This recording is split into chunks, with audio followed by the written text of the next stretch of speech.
The Spurs trailed by 19. The Spurs won by 21. Both sentences are true. Both happened in the same 48 minutes of basketball. In 75 years of NBA playoffs, no team had ever trailed by 15 at halftime and won by 15 at the buzzer. The Spurs did both. On the road, in Portland, on a Sunday night. Final score, San Antonio 114, Portland 93. The second half scoreline, San Antonio 73, Portland 35. A 38-point swing in 24 minutes of basketball, the longest streak in postseason history that ended on a Sunday night in Portland. This is the chalkboard. Let's start with the first half. Game 4, April 26th, Moda Center. Portland leads the series 1-2. They need this game to stay alive. Portland comes out hot. Avdija hitting from the wing, Scoot Henderson in transition, the crowd up off the floor. By the second quarter, Portland leads by 19.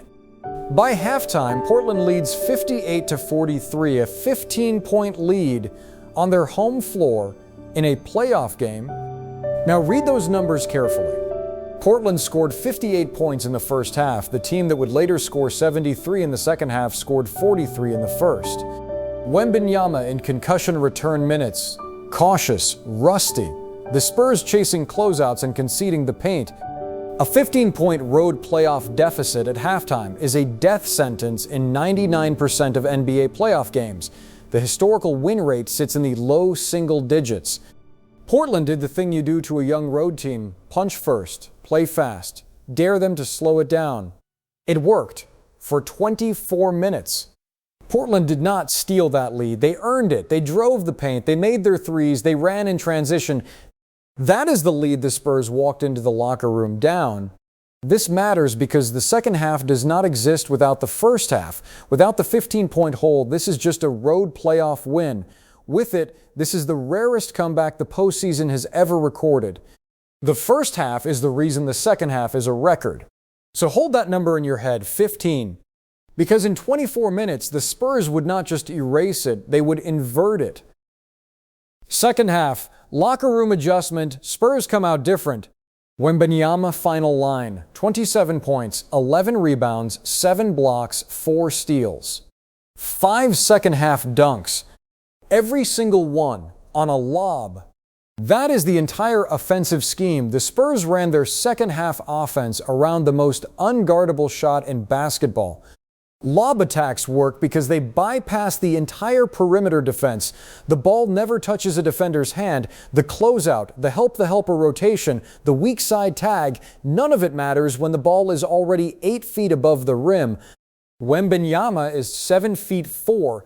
Above the rim, the lob is automatic 2 points. Below the rim, the threat of the lob bends the entire defense into protect the paint mode, which opens the three-point line for everyone else. Now the other end, 7 blocks, 4 steals, 11 defensive stops by 1 player, most of them in the second half. Every Portland drive in the second half had to account for the fact that the rim was closed. That changes the shot menu. Portland could no longer take the easy paint to. They were forced into long twos and contested threes. That is how a 58-point first half becomes a 35-point second half. Portland tried to defend the lob by sinking their wings into the paint. That created the open threes the Spurs hit in the third quarter. Then Portland chased the threes back out. That created the lobs in the fourth. The defense had no good answer. 5 second half dunks, every single one on a lob, 7 blocks, 4 steals. The Spurs did not win the second half by scoring more. They won it by removing the rim from Portland's playbook. 24 minutes of basketball. 1 player erased the paint on both ends. That is the mechanism. That is how a 15-point hold becomes a 21-point win. First in 75 years. Now the offensive other half. De'Aaron Fox, 28 points. But the points are not the story. The drives are the story. A drive kick attack is a gravity weapon. The ball handler does not have to score. He has to pull defenders. Every time Fox got into the paint, Portland had to decide, stop the rim or stop the kick. Both choices lose. If Portland helped on the drive, Fox kicked to an open shooter. The Spurs hit catch-and-shoot threes uncontested. If Portland sat home on the shooter, Fox got the layup, or he got fouled at the rim. Now pair that with a 7'4" lob threat, the math breaks. Portland's drop coverage in the second half was caught between two mandates: stay home on the lob or step up on the Fox drive.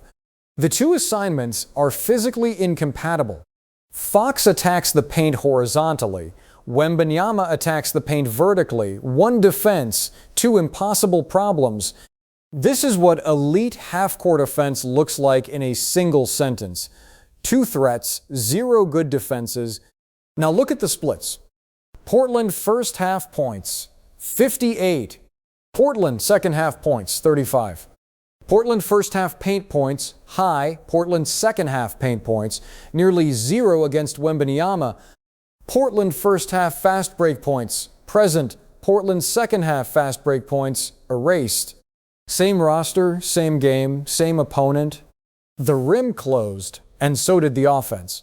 28 points for Fox, because that is what the defense conceded. The other 86 Spurs points came from the gravity Fox and Wembanyama created in tandem. Fox finished with 28 because that is what was left over after the defense collapsed. So here is the question. Was Game 4 a structural Spurs win, or was it a Portland conditioning collapse? The honest steelman, and we have to take it seriously, sounds like this. Portland just got tired. Young team, hostile road in reverse. Second half legs went and shots stopped falling. This is not a Spurs scheme. It is variance plus fatigue. Game 5 in San Antonio will look like Game 1, not Game 4. That is the book a Portland coaching staff sells to their locker room before Game 5. On its own terms, it sounds reasonable. The problem is that the 35-point second half is not fatigue. Fatigue does not reduce a team's paint points to nearly zero. Fatigue does not turn fast break opportunities into half-court possessions. The Portland second half is a shot menu collapse. They could not take the shots they wanted because the rim was gone. That is a Wembanyama outcome, not a Portland outcome. And the proof is in the 11 defensive stops from one player. Portland did not stop scoring because they ran out of legs. They stopped scoring because the shots they had access to changed. So here is the verdict. The Spurs did not win Game 4 with effort. They won it with structure. One player closed the rim on both ends. 5 lob dunks going one way, 7 blocks going the other. Another player turned every drive into a defensive coin flip. Stop the rim or stop the shooter. Choose one. The Portland defense in the second half had no answer that did not lose. The Portland offense in the second half had no shot that was not contested. 24 minutes, 38-point swing, 75 years of playoff basketball without a precedent. The chalkboard wrote a new line. 3 components. Component 1, rim deterrence. Wembanyama's 7 blocks erased Portland's paint menu. The shots that built the first half lead disappeared. Component 2, lob attack. 5 second half dunks, all on lobs. The most unguardable shot in basketball paired with the league's tallest finisher is automatic offense. Component 3, drive kick gravity. Fox's 28 points dragged Portland's perimeter inside, opening the threes that turned a 15-point hole into a 21-point win. 3 mechanisms, one night, the rarest two-half script in the postseason era. A team trailing by 15 at halftime and winning by 15 at the final buzzer. First time in 75 years of playoff basketball.